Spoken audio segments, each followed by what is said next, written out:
అభివృద్ధి సంక్షేమ కార్యక్రమాల అమల్లో ఏపీ ప్రభుత్వం ఇతర రాష్ట్రాల ఆదర్శంగా నిలిచిందని ఏపీ బీజేపీ అధికార ప్రతినిధి జయప్రకాష్ అన్నారు.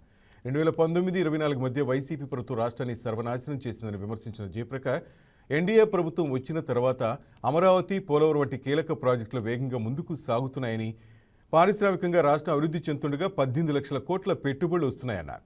అభివృద్ధిని ఓర్వలేక వైసీపీ నేతలు కుట్రలు చేస్తున్నారని ఆరోపించారు.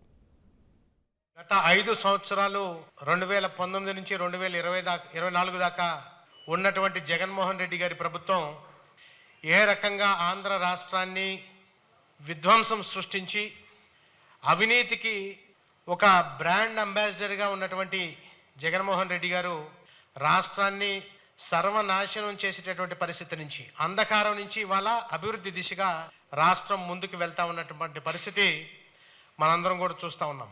ఈ రాష్ట్రంలో అనేకమైనటువంటి ప్రాజెక్టులు 2024 జూన్లో అధికారం చేపట్టిన నాటి నుంచి కూడా ఎన్డీఏ కూటమి ప్రభుత్వం అనేకమైనటువంటి ప్రాజెక్టులు, అదేవిధంగా ఈ రాష్ట్రంలో 5 సంవత్సరాల పాటు ఉన్నటువంటి ఒక అవినీతి ప్రభుత్వాన్ని పారద్రోలిన తర్వాత ప్రజలందరూ కూడా ఒక అద్భుతమైనటువంటి అధికారం ఇచ్చిన తర్వాత దాన్ని నిలబెట్టుకునేటటువంటి దిశలో భాగంగా 5 సంవత్సరాల పాటు ఏదైతే ఒక పక్క అమరావతిని, మరో పక్క పోలవరాన్ని, అదేవిధంగా ఈ రాష్ట్రంలో ఉన్నటువంటి వ్యవస్థలన్నింటిని కూడా నాశనం చేసేటటువంటి పరిస్థితుల దగ్గర నుంచి మరలా సరైన దిశలో వెళ్ళే విధంగా.